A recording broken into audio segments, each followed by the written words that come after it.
பத்திரிகை நண்பர்களுக்கு என்னுடைய நெஞ்சார்ந்த நன்றி தங்கம். எல்லாரும் இது பாதி நண்பர்கள். எனக்கு நீண்ட ஆண்டு காலமாக இந்த கலைத்துறையில நான் பயணிச்சு இப்போ கொஞ்சம் கேப் ஆயிடுச்சு எனக்கு. இருந்தாலும் என்ன பல படங்கள்ல ஏதோ என்னுடைய நடிப்பையும் என்னுடைய அன்பையும் வெளிப்படுத்தி மக்களுடைய மனசுக்கு கொண்டு போய் சேர்த்து இன்னைக்கு இங்க ஒரு ரஞ்சிதா நிக்கிறேன்னா அதுக்கு உங்களுடைய பங்களிப்பு மாபெரும் பங்களிப்பு. அது மறக்கவே முடியாது. அதே மாதிரி இந்த படம் தயாரிக்கிறதுக்கு இந்த தயாரிப்பாளர்கள் இருவருக்கும் நன்றி சொல்லிக்கணும். அவங்க அப்பப்போ மாமா மாமாம்பாங்க. இதான் நீங்க வேற எதுவும் நினைச்சுக்க வேண்டாம். அது அந்த ஊர் வட்டார வழக்கு. மாமா அப்படிங்கிறது நம்ம மாமா, மாப்பிள்ளை அப்படிங்கிறது ஒரு பாசம். இந்த படம் எடுத்த உங்களுக்கு என்ன வருங்கிறதெல்லாம் கூட தெரியாது பாவம். ரொம்ப வெள்ளந்தித்தனமான நாட்கள். வரும் பொழுதே எந்த நடிகனை போட்டா படம் எடுக்கலாம், இந்த இயக்குனர் வச்சா என்ன வியாபாரம் வரும், யார் இசையமைப்பாளர், இந்த கஷ்டப்பட்டு காசு சேர்த்தி இருக்கிறோமே, இது சூதாட்ட மாதிரியான தொழிலாச்சு, தியேட்டர் கிடைக்காது, சின்ன படங்கள்லாம் ரிலீஸே ஆகாது, போராட வேண்டியது வருமே, 500 படங்கள் வருஷம் குப்பைக்குள்ள சுடுகாடு மாதிரி கீழே விழுந்து செத்துக்கிட்டே இருக்குது, இதில் நம்ம முதலீடு பண்ண போறோமே என்ன ஆகும் அப்படின்னு. 100 கோடி வச்சு படம் எடுக்கிறது பெரிய விஷயம் இல்லைங்க. கார்பரேட் மாதிரி தான் உழைச்ச ரத்தத்துல வேர்வையா செஞ்சு சேர்த்தி வச்சிருக்கிற அந்த காசை கொண்டாந்து எடுத்து பண்றது பெரிய விஷயம். அந்த நம்பிக்கைக்கு நான் ரொம்ப நன்றி. இந்த படம் ஓடுது ஓடல அதெல்லாம் அப்பாற்பட்ட ஒரு விஷயம். ஆனா இருந்தாலும் என் மீது ஏதோ என்னோட ஃபேமிலி மாதிரியே ஆயிட்டாங்க. என்னுடைய குடும்பம் மாதிரியே ஒரு உணர்வு ஒரு தயாரிப்பாளருக்குள்ள. நானும் ஒரு சிறந்த இயக்குனராக மிகப்பெரிய பொருட்செலவுல எப்படி எல்லாம் பார்த்து பார்த்து தன் மகனை போல தன் சகோதரனை போல இந்த படத்தை எடுக்கணுமோ முழுமையா அதை பார்த்து பார்த்து எடுத்து கொடுத்துருக்கிறேன். இதுல அண்ணன் ஆர் விஜயகுமார் சொன்னாரு, என்னடா எல்லாம் புதுமுகமாவே நம்ம ஊர் பக்கம் பண்ணிருக்கிறீங்க அப்படின்னு. முதல் ஒரு காரியம் இருக்கு. எந்த நடிகர்களும் எனக்கு நண்பர்கள் கிடையாது. எந்த நடிகருக்கு பணம் கொடுத்து எடுக்கிற அளவுக்கு எங்கிட்ட பெரிய தயாரிப்பாளரும் கிடையாது. ஒரு கதைக்குத்தான் நடிகர்கள் அப்படிங்கிற மாதிரிதான் என்னைய நான் மிகவும் மதிக்கின்ற ஆர்.கே. செல்லுமணி அவர்கள் பொன்விலங்குல ஒரு புதுமுகமாக அறிமுகப்படுத்தினார். அன்னைக்கு அவருக்கு இருந்த புலன் விசாரணை, கேப்டன் பிரபாரன், செம்பருத்தி டைம்ல அவருக்கு இருந்த ஒரு மார்க்கெட் வணிக ரீதியில பல பெரிய ஹீரோக்கள் வந்து கேட்டும் கூட இல்ல இந்த கதைக்கு இந்த பையன் தான் சரியா இருப்பான் அப்படின்னு சொல்லி நான் அறிமுகப்படுத்தினார். அந்த நன்றி அந்த வாழ்க்கையில இப்ப நிக்க கூட நான் அவரை போய் சந்திக்கவே இல்லை. அவரோட ஒரே ஒரு கவலை எப்பவுமே சொல்லுவார், நீ என்னைக்காவது ஜெயிச்சா மட்டும் வந்து பாடுற, இல்லாட்டி வரவே வராதா அப்படின்னு. எனக்கு ஏதோ எங்க அம்மா கிட்ட பேசுற மாதிரி ஒரு உணர்வு, அவர் மேல மட்டும் ஒரு மரியாதை இருக்கும். இந்த காலத்துல ஒரு புதுமுகங்களை அறிமுகப்படுத்துறது கஷ்டம். ஏமா வீட்டை வித்து படம் எடுப்பான் சொல்லுங்க. இது எவ்வளவு பெரிய சிரமமான காரியம். அப்படிப்பட்ட இடங்கள்ல நான் ஒரு கதைக்கு ஆர்டிஸ்ட் தேடிக்கிட்டே இருக்கிறேன். ஒரு மண் சார்ந்த கதை, இந்த கவுண்டம்பாளையம், அப்புறம் நான் பிறந்த ஊர் அது, அந்த ஊரு, அந்த கவுண்டம்பாளையத்துல வழக்கமா எத்தனையோ சினிமாக்கள் நடிச்சிருக்கிறேன். கற்பனை நிறைந்த கதை, நிறைய மாதிரியான பயணம் என்னுடைய வாழ்க்கையில் நடந்திருக்கு. நான் தான் கடகராசி. இதுல யாரு கடகம்? மாமா ரவி தங்கமே. நட்சத்திரம் செமையா இருக்குமே. ஞாபகத்துல மணிக்கு எத்தனை வருஷம் ஆச்சு தங்கம்? சித்ரா. சே ஐயோ என்ன பண்ண. சோ அப்புறம் ஒரு நடிகர்கள் எடுக்கும்போது இதை நான் நடிக்கிறதா யார் ஒண்ணுமே கேட்கல இவங்க 2 பேரும். அப்புறம் நான் என்ன பண்ணேன், ஒரு ஆர்டிஸ்ட் வேணும் நமக்கு. இந்த சினிமாவில் எப்படி நடிகர்களை போய் தேடி கேட்கறதுன்னு தெரியாது. ஏன்னா என்னை வச்சு இயக்குனர் டைரக்டர் இங்க எல்லாரும் மேடையில் இருக்கிறாங்க. நான் ரொம்ப எளிமையான ஆள் நான் சொல்றதை விட அவங்களாம் சொல்லும் போது எனக்கு கண்ணில் தண்ணி வருது எனக்கு. பட் நான் இங்க ஒரு துறையிலையும் ஒரு புதுமை ஆர்டிஸ்டையும் இந்த படத்துல மொத்தமாக 36 பேர் அறிமுகப்படுத்தியிருக்கோம். அதுல முக்கியமானவங்க மட்டும்தான் அழைச்சிருக்கிற மேடையில. மீதி பாதி பேர் வீட்டுல இருந்து கூட இந்த காணொலியை அவங்க கேட்கலாம். அவங்களுக்கு என்னுடைய மனமார்ந்த நன்றி தங்கங்களே. பாவம் இரவும் பகலும் எங்களோட துணையா இருந்து ஒரு உதவியா இருந்து கஷ்டப்பட்டவங்க எல்லாருமே. இவங்களும் சரி, இதுல இருக்கக்கூடிய ஒருத்தவங்களும் கிட்டத்தட்ட ஒரு 6 மாத காலமாக இவங்களுக்கெல்லாம் பெரிய பயிற்சி பற்றை எடுக்கிறன்ற பேர்ல எல்லாத்தையும் தனியா உட்கார வச்சுட்டு 6 மாசமா உட்கார வச்சு எந்த வேலையுமே செய்யல. கதையை சொன்னோம். அந்த கதைக்கு அவங்களுக்குள்ள என்ன பெரிய கதை, என்ன விஷயம் இருக்குதோ அதை அழகா வெளியே கொடுத்தாங்க. உங்களுக்கு எல்லாத்துக்கும் நன்றி சாமி. சூப்பர் சாமி. ஏன்னா நான் இப்ப பாராட்டுறதை விட இவங்களை பத்தி எல்லாம் பெருமையா பேசுறதை விட படம் பார்க்கும் பொழுது நீங்க எல்லாரும் அவங்களுக்கு ஒரு அடுத்த வேலை கிடைக்கும் அப்படின்னு ஒரு நான் பெருசா நான் நம்புறேன். நான் சூப்பரா பண்ணிருக்காங்க எல்லாருமே. எனக்கு எனக்கு அவ்வளவுதான். என்னுடைய மிகப்பெரிய பட்ஜெட்டே இந்த படத்துல என்னோடு இவங்க கொடுத்த அந்த வேலைப்பாடுகள் தான். அதுல என்னுடைய கேமராமேனுக்கு நன்றி சொல்லணும். என்னுடைய ஒரு கண் நவீன், என்னுடைய அன்பு தம்பி, சூப்பர் அற்புதமான எடிட்டருங்க, அருமையான எடிட்டர். நான் சொல்றேன், ரொம்ப ரசனைக்குரிய ஒரு இது. அதுல ஆர்ட் டைரக்டர் பிரபா சார் இருக்கிறாரு. ஆமா, இவர் ஒரு வீட்டு வேலை செய்யற மாதிரி என் கூட எல்லா வேலையும் செஞ்சு நீங்க கட்டிட்டு காலில் வந்து அவ்வளவு கடினம் உனக்கு. Super sir. ஏன்னா ஒரு இயக்குனருக்கு இப்படி கிடைக்கிறது விஷயம் இல்லைங்க. ஒரு சின்ன தயாரிப்பாளருக்கு இப்படிப்பட்ட கலைஞர்கள் கிடைக்கிறது பெரிய பாக்கியங்க. இன்னைக்கு எல்லா அன்பும் விற்கப்படுது. ஒருத்தன் சிரிக்கிறான்னா காசு, அண்ணா அப்படின்னா சாயங்காலம் காசு இருக்கு அவனுக்கு, யாரும் சும்மா வரல. ஆனா என்னமோ என்னுடைய பாக்கியம், என்ன வீட்டுல இருந்து ஆளாளுக்கு ஒரு வேளை சோறுலாம் போட்டு நம்மளுக்கு டெய்லி அந்த அளவுக்கு ஒரு குடும்பமா எங்களோட பயணிச்சாங்க சாமி. அதெல்லாம் மறக்கவே முடியாதுங்க. எப்படி எனக்கு இந்த கதை என் மனசுல உதிச்சு நடந்த சம்பவடைய கோர்வை நிறைய நாட்களாக எனக்கு ஒரு சமுதாயத்தின் மீது உள்ள தாக்கங்கள் நிறைய இருந்துச்சு. எனக்குள்ள எல்லாத்துக்கும் இருக்கும். ஏன்னு கேள்வி வைக்கிற குணமும் கூடவே கொஞ்சம் ஒட்டிட்டே இருக்கும். நமக்கு நிறைய சம்பவங்கள் மண்டைக்குள்ள ஓடிட்டே இருக்கும் பொழுது நிறைய நாள் நான் படமே பண்ணல. ஆனா இந்த கதையை நான் பண்ணிக்கிட்டே இருக்கிறேன். பண்ண இந்த படம் பண்ணணும், இல்லாட்டி படம் பண்ணக்கூடாது.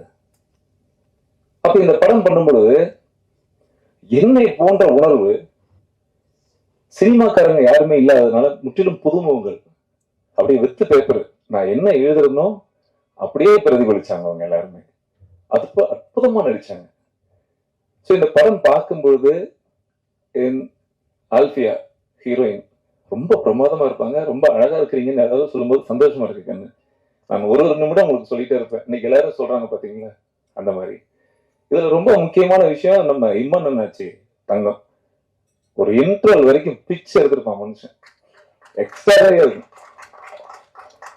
ரொம்ப சிறப்பா பண்ணிருக்காரு. அவருடைய வேஷத்தை ஒத்த கண்ண காட்ட ரத்த கண்ண காட்ட ரத்த கண்ணீரை வர வச்சுட்டியடா இன்ட்ரோல பாருங்க.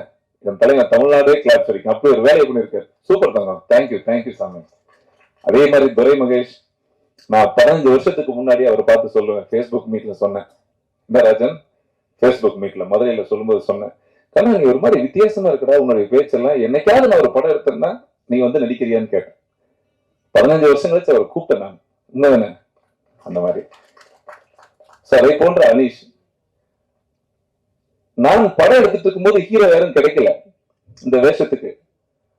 ஆனா நீங்க ஷால பார்க்க வந்தீங்கன்னு நினைக்கிறேன். தினமும் இவர் அங்க பார்க்க வந்திருந்தாரு. ஆனா எந்த தம்பி நல்லா இருப்பாருல்ல அப்படின்னாங்க. அப்போ ஒருத்தர், அப்புறமா சொல்றேன் உங்களுக்கு, எங்க இருப்பானுங்க ஒரு 4 பேரு. இன்னொருத்தன் கொடுக்குறான்னு அதை வாங்கி இந்த பையனை போடுறீங்க, என்ன தலைவரை யாரோ ஒருத்தனை அறிமுகப்படுத்துறீங்களே அப்படின்னு. இல்லப்பா நம்ம கதைக்கு இந்த தம்பி சூப்பரா இருப்பாரு அப்படின்னு ரொம்ப சூப்பரா பண்ணிட்டாரு. கிளைமேக்ஸ்ல சினிமா தெரியாததுனால நம்ம நிறைய ஃபைட் பண்ணிருக்கோம். டைமிங் தெரியும், ஒரு பஞ்ச் பண்ணா அது குனிஞ்சுக்குவோம். கிளைமேக்ஸ்ல ஒரு காட்சி இருக்கு, இந்த வெட்ரா வெட்ரா வெட்ரான்னு வரும், அருவாளோட நின்று இருப்பேன். இது ஒரு பெரிய டைலாக், லென்த் டைலாக், ரொம்ப பிரமாதமா நடிச்சிருக்கீங்க. எடிட் பண்ணும்போது வெட்ரா வெட்ரா வெட்ரா வெட்டான்னு இவரே என் கத்தியை வாங்கி சொல்லிட்டே இருப்பாரு. வெட்ரா வெட்ரா வெட்ரா வெட்ரா லைவ் போடுறா லைவ் போடுறா வெட்ரா வெட்ரா வெட்டான்னு சொல்லிட்டே இருப்பாரு. நான் வச்சிருக்கிறது டம்மி கத்தி தான், அருவாள். அந்த அருவால ஓங்கி நான் வெட்டிடுவேன். வெட்டணும் இந்த தம்பி நகரவே இல்லை.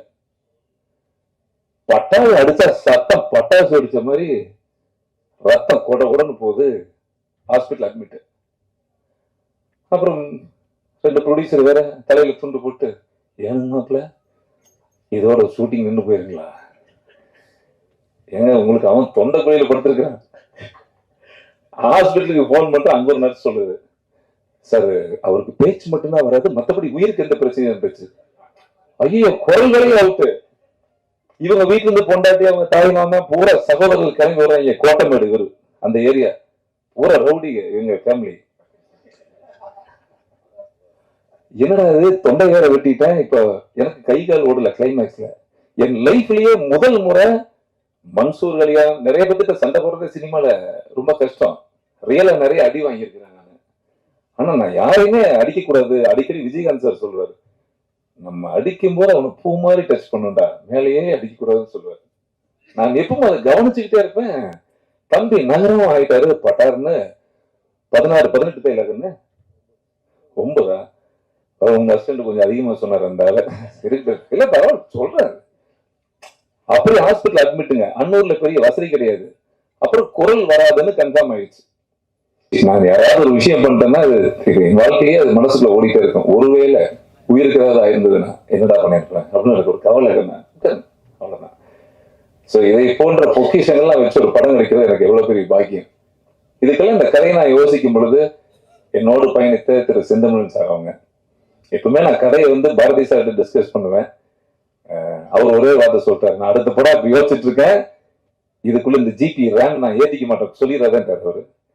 சரி இப்ப இவர்கிட்ட சொல்லும்போது நல்லா இருக்குங்களா கதை அப்படின்னாங்க. என்னோட உதவி இயக்குனர் ராமமூர்த்தி, சாரா, வெங்கட், சும்மா நாங்கெல்லாம் உட்காந்து அப்படியே பேசிட்டே இருப்போம். 10 வருஷமா. ஏன்னா 10 வருஷமா பேசிட்டே இருக்கீங்க ஒரே கதைன்னா 10 வருஷமா நடந்துட்டே இருக்கு. காலங்காலமா இந்த கதை நடந்துகிட்டே இருக்கு, இனியும் நடக்கும். இது நடந்துகிட்டே தான் இருக்குது. அப்ப அந்த நமக்குள்ள இருக்கிற தாக்கமும் நமக்குள்ள இருக்கிற அந்த வேகத்துக்கும் ஒரு நேரம் இந்த கதை உருவாகி பிரமாதமா இருக்கும். எனக்கு என்ன ஒரு ஆசைங்க, வழக்கம் போல இன்னைக்கு இத்தனை பேர் மேடையில பேசும்போதும் ஒரு சாதிப்புறமா வரக்கூடாது. கண்டிப்பா சத்தியமா வராதுண்ணா அந்த படம் இல்ல. ஏன்னா எனக்கு அப்படி ஒரு விஷயம் இருந்தா இவங்களை கூப்பிடும் போதே நான் ரொம்ப கூட்டம் என்னடா தர்ம சங்கடமா. இப்ப மேடையில் இருக்கிற யாருமே எனக்கு தெரிஞ்சவங்க புதாலே கிடையாதுங்க. நிறைய பேர் சொல்லுவாங்கல்ல, இவங்களை வச்சு ரிலீஸ் பண்ண இத்தனை மில்லியன் வியூ போகும், அத்தனை மில்லியன் வியூ போகணும். எனக்கு பெரிய நன்றி கடன். நான் விரும்புகின்ற மனிதர்கள் என் தாய் தந்தையை போல எனக்கு பிடிச்சவங்களை கூப்பிட்டு இந்த விழா நடக்கும்னு ஆசைப்பட்டேன். எனக்கு இவ்வளவுதான் என்னுடைய உலகம் சினிமாவில். எனக்கு அது போதுமானது. அது ஏன்னா அவங்க சொன்ன வார்த்தைகள் அத்தனையுமே உண்மை. அதை நான் பெருசா மலை போல நம்புறேன். இந்த படம் ஒரு அர்த்தமுள்ள படம். ஒரு பெற்றவங்களுக்கு ஒரு பிள்ளையை பெற்றவங்களுடைய கஷ்டம். அது நான் நேர்ல நிறைய பஞ்சாயத்துக்கு போயிருக்கேன். நிறைய நிகழ்ச்சி நான் தொடர்ந்து சமூக பணியில இருந்துட்டே இருக்கிறேன். எங்கேயோ ஒரு இடத்துல இருந்துட்டே இருக்கிறேன். தினமும் பார்த்துக்கிட்டே இருக்கிறேன். எத்தனையோ காவல் நிலையம் போயிருக்கிறேன். ஆனா நம்ம வாழ்க்கையில நடக்கக்கூடாது ஒண்ணு, சாதாரணமா நம்ம பொண்டாட்டி நம்ம வெளியே போறோம், என்னங்க சாப்பிட்டீங்களா, கவுண்டமலை ஆடியோ ரிலீஸ், என்னங்க மணி 2 ஆச்சு, பசிக்குங்களா, மாத்திரை போட்டுங்க சுகரு, ஏங்க மணி 10 ஆச்சு, நைட்ல எங்கீங்க, சீக்கிரம் வீட்டுக்கு வாங்க. இந்த அக்கறை உணர்ச்சிக்கு நம்ம குடும்ப உறுப்பினர் எப்பவுமே இருப்பாங்க. இதுவே எப்படின்னா, தான் சாமியா நினைக்க கூட ஒரு பெண்ணை பெற்ற ஒரு தகப்பன் பெற்றவங்க தான் குழந்தை மேல எவ்வளவு அக்கறை வச்சு வளர்த்திருப்பாங்க அந்த பிள்ளைகள். உலகமே அவங்க தான், வாழ்க்கையே அவங்க தான். அப்படிப்பட்ட ஒரு பெண் பிள்ளைக்கு நடக்கக்கூடாத கதையை தான் நான் இந்த படத்துல கவுண்டமணிக்கு எடுத்திருக்கேன். இது ஒரு நாடக காதலுக்கு எதிரான படம். ஒரு முற்றுப்புள்ளி வைக்கணுன்ற ஒரு முக்கியமான ஒரு திரைப்படமா இந்த படம். மக்கள் எல்லாரும் தியேட்டருக்கு பார்ப்பாங்கன்னு மாபெரும் நம்பிக்கையில் எடுக்கப்பட்ட படம் இந்த கவுண்டமணி. ஏன்னா நமக்கு பெரிய ரசிகர் பட்டாளங்களோ ஒரு கார்பரேட் நிறுவனமோ, நம்மளாம் ஒரு படம் எடுத்திருக்கோம் கவுண்டமணியா, யாருது அந்த ரஞ்சித், அவர் என்ன பண்ணாரு, இதுதான். நான் இன்னைக்கு புதுமுகமா நிக்கிறேன். நான் இங்க என்ன ரொம்ப நாள் ஆயிடுச்சு. அப்போ மக்கள்கிட்ட கொண்டு போய் சேர்க்கறது கஷ்டம், தியேட்டர் கிடைக்கிறது கஷ்டம், எல்லாமே கஷ்டம். இது எல்லாத்துக்கும் அப்பாற்பட்டு இன்னைக்கு மக்கள் உள்ள வர்றது ரொம்ப கஷ்டம். ஆனா நான் திரும்ப திரும்ப நம்புறேன். ஏன்னா தமிழ் சினிமாவில் இன்னைக்கு மூலக்கல்லா இருக்கிற எல்லாருமே ஒரு காலத்துல ஒதுக்கப்பட்ட கல்லா இருந்தவங்க தான். எல்லா புதுமுகமும் தான் இன்னைக்கு உச்சம். அந்த வகையில நாங்களும் ஒதுக்கப்பட்ட கல்லா இருந்தாலும் இந்த படத்தின் மூலமாக மூலக்கல்லா வருவனு நம்பி மக்களை நம்பி வந்திருக்கோம். இதுதான் நம்ம வாழ்க்கையில. இதுல நான் கூப்பிட்ட உடனே ஒரு ட்ரெய்லரை பார்த்துட்டு தர்ம சங்கோஜமான ஒரு நிலைமைக்கு உண்டாயிடுமோ இல்லையோ அப்படிங்கிற எந்த விதமான இது இல்லாம, இல்லடா ரஞ்சித் நல்ல படம் தான் எடுத்திருப்பான்னு சொல்லி வந்த என்னுடைய அன்பு தங்கம், என்னுடைய மறுமலர்ச்சி, என் வாழ்க்கையில மறுமலர்ச்சி இயக்கிய என் பாரதி. நான் அவரும் அப்படித்தாங்க. தேனப்பன் சாரு, கனல் கண்ண மாமா, தேனப்ப மாமா, சேரன், உணர்த்த விட்டுட்டீங்க நீங்க பாரதி. எல்லாரும் இந்த சிவன் காலனி நாங்கெல்லாம் ஒரு தேவராஜ் தங்கத்துக்கு தெரியும். அந்த டீம்ல நடிகர் தேவராஜ் இருந்தவருங்கிறத தாழ்மையோட கருத்தோட சொல்லிக்கிறேன். ஆமாமா. இல்ல இல்ல, நட்பு வளையம் அது ஒரு பெரிய ஒரு மகிழ்ச்சி. அப்படிப்பட்ட காலகட்டத்தை கூட அவரு படம் பண்ணும்போது எங்க போனாலும் எனக்கு முக்கியத்துவம் கொடுத்தே கதை சொல்லுவாரு.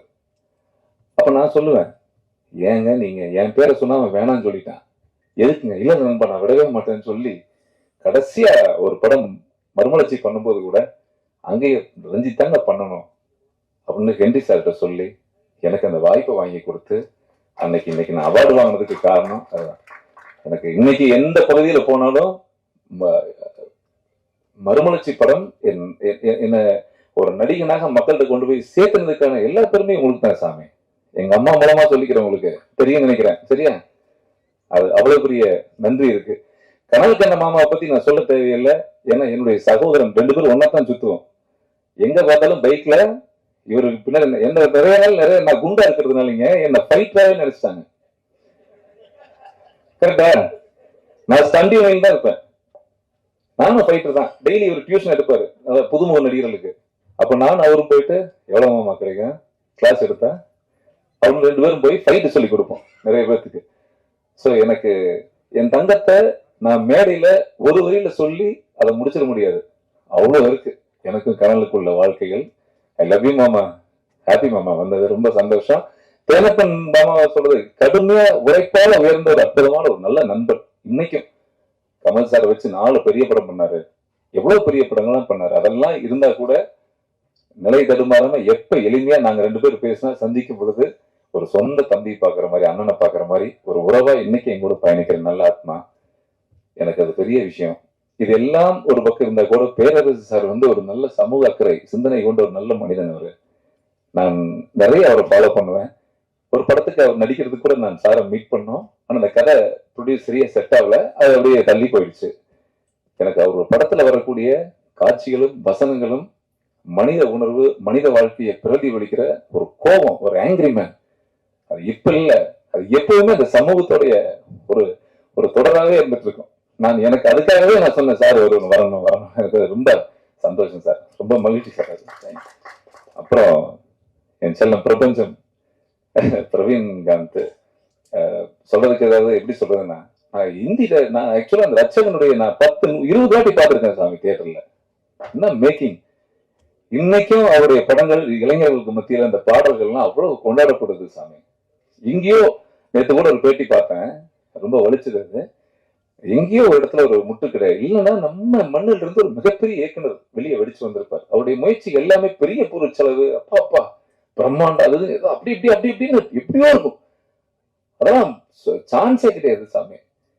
உண்மையா சாமி ரொம்ப சந்தோஷம். அவரும் என்னை போல சமுதாயத்துக்கு எதிர்த்து இன்னைக்கு நிறைய யூடியூப் தான் பாக்குறேன். என் தங்கம் அற்புதமா பேசிட்டே இருக்கிறீங்க. ரொம்ப அந்த பணி சேர்க்கட்டும் சாமி, சூப்பரா இருக்கும், அழகு. அப்புறம் எங்க அண்ணனை பத்தி சொல்ல தேவையே இல்லை. என்னுடைய கல்லூரி சீனியர்னு எல்லாம், அதாவது ஊருக்கு போனாவே உதயகுமார் பாத்தீங்களா அப்படிமாங்க. ஏதோ சொல்லுவாங்கல்ல வீட்டுல அம்மா நல்லா இருக்கிறாங்களா, அந்த மாதிரி கோயம்புத்தூர் போனதே அப்புறம் அண்ணன் உதயகுமார் நல்லா இருக்காங்க, நல்லா இருக்காருங்க, இப்பதான் பேசினாருங்க. நானும் ஒரு பேசி ஒரு 6 மாசம் இருக்கேன் சொல்லிக்கிறது. அப்படிங்களா? அப்புறம் அடுத்து யார் பண்றாங்களா? அடுத்தது இப்ப பண்ணிட்டு இருக்காரு, டிஸ்கஷன் இருக்காரு. ஓ சூப்பர், நல்லா இருக்கணும். நிறைய பேருங்க, நிறைய பேர் எல்லாரும் அந்த இது சொல்லுவாங்க. எங்க மண்ணுல ஒரு இயக்குனர் என்னோட ஊர்ல பெரிய படம் பண்ணும் பொழுது அவ்வளவு ப்ரௌட் எனக்கு. ஏன் சாமி, குடும்பமா தியேட்டர்ல போய் குடியிருந்திருக்கிறோம் அந்த இவருடைய படங்களுக்கெல்லாம். அற்புதமான கவிஞருங்க, அற்புதமான எழுத்தாளர், என்ன மனித உணர்வாளர் படைப்புல. சான்ஸே இல்லைங்க. அது எனக்கு இன்னும் பொன்னுமொழி 2ஆம் பாகம் ஒரு நாள் கதை சொன்னாரு. அந்த படம் இன்னும் வெளியே வரல, கட்டாயமா அந்த படம் நீங்க எடுக்கணும். அற்புதமான கதை. நான் அப்படியே அழுதுட்டேன். அந்த கதையை கேட்கும்போது எனக்கு நெஞ்செல்லாம் அப்படியே ஹார்ட் அவ்வளவு டைட் ஆயிடுச்சு. அவ்வளவு பிரமாதமா சொன்னார். அந்த கலைஞன் அந்த படைப்பு வெளியே வரணும்னா நான் ப்ரே பண்ணுவேன். நான் அடிக்கடி அதுதான் போன் பண்ணி நான் சொல்லிட்டே இருப்பேன். ரொம்ப தேங்க்ஸ் தான்.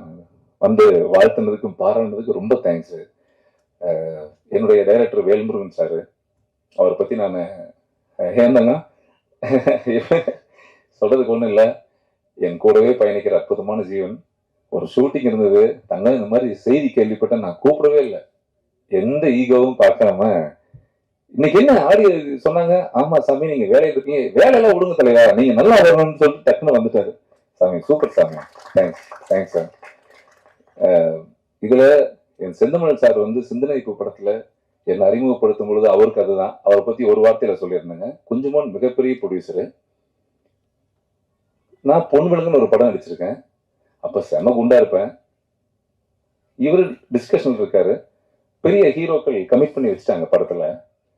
இவரு தான் இந்த செவத்துல ஒண்ணு கடைக்கு போயாரு நீங்க அப்படிப்பா யாரு அது போஸ்ட் ஒட்டி இருக்குது, இந்த பையன் யாரு, கடைக்கு சூப்பரா, நல்லா புரிஞ்சுக்கணும் சார். அவர் சொன்னதே கிடையாது, கடைக்கு சூப்பரா இருப்பானே அப்படின்னு சொல்லிட்டு குஞ்சுமோன்ட்டு போய் ஒருத்தர் அறிமுகமா இருக்கிறானுங்க, இந்த பையன் கதைக்கு நல்லா இருப்பாங்க இருக்கு. யார் அவன், இந்த மாதிரி புதுசு, எத்தனை பிசினஸ் இருக்கு அவனுக்கு, புதுசு சார். ரிஜெக்ட் பண்ணிட்டாங்க நம்மள. என்ன ரிஜெக்ட் பண்ணிட்டாங்கிற ஒத்த காரணத்துக்காக என்னை கூப்பிட்டு பார்த்தாங்க, பேசிட்டாங்க. அப்புறம் நான் போன் பண்ணுவேன், சொல்றேன்ட்டே இருப்பாரு. ஆனா அப்புறம் தான் தெரிஞ்சது எனக்கு, இந்த ராமமூர்த்தி மூலமாக போட்டா வச்சா எனக்கு இந்த கதைக்கு ஒரு செட் ஆவாரு, இல்லைன்னா செட் ஆக மாட்டாருன்னு சொல்லிட்டுங்க படம் வேணாம் அப்படின்னு சண்டை போட்டுட்டு வீட்டுல இருக்கிறாருன்னு சொன்னாங்க. எனக்கு என்னங்க இப்படி ஒரு முட்டாள்தனம் பண்றீங்க, நான்லாம் சாதாரண ஆளு, என்னங்க என்ன போய் இப்படி பண்ணிட்டீங்களே. இல்ல சாமி, என் கதைக்கின்ற நீ இருந்தா சிறப்பா இருக்கும் சிந்தனை போக்குன்னு சொல்லி ஒரு 58 நாள் கழிச்சு குஞ்சுமோன் சரி கூப்பிட்டு, சரி உனக்கு நம்பிக்கை இருக்குல்ல, நம்பிக்கை இருக்கு, ஆனா சின்ன பட்ஜெட்ல அந்த படம் பண்ணணும், பெருசா பண்ணக்கூட, சரி பண்ணிடலாம் சார், ஓகே பண்ணுன்னு சொல்லி அதுல எனக்கு ஒரு வாழ்க்கை கொடுத்தாரு. அதுல கதாநாயகனா பட்டி தொட்டி எல்லாம் பட்டைய கலப்புன பாடல்கள், சுத்தமான படம். Thank you sir. இன்னைக்கும் நட்பா இத்தனை வருஷம் கழிச்சு நாங்கெல்லாம் ஒன்னாவே இருக்கோம். நல்லது கெட்டதுன்னா ஒரு குடும்ப ரீதியா பழகிக்கிறோம். இதுவே எனக்கு ஒரு பெரிய சந்தோஷமா இருக்கு. இதுல சிறப்பா ஒண்ணு சொல்லணும், இசையமைப்பாளர் விஜய் சங்கரை பத்தி எல்லாரும் பேசினாங்க. ஒரு லிரிக்கல் வீடியோ சாங் ஒண்ணு செய்ய முடியாம போயிடுச்சு, அது லேட் ஆயிடுச்சுங்கிறதுனால இந்த படத்துல இன்னொரு பாப்பா ஒரு பெண் அறிமுகப்படுத்தியிருக்கேன், சிங்கர். கண்ண சங்கீதா, ஒரே நிமிஷம் முகத்தை மட்டும் காமிச்சுக்கணும் வாங்கண்ணா, சும்மா ஒரு வாழ்த்து தான், சந்தோஷமா இருக்கும்ல வாசாமி. அற்புதமான பாடகி, ரொம்ப நல்லா பாடியிருக்காங்க. வாங்க சார் சொல்லு.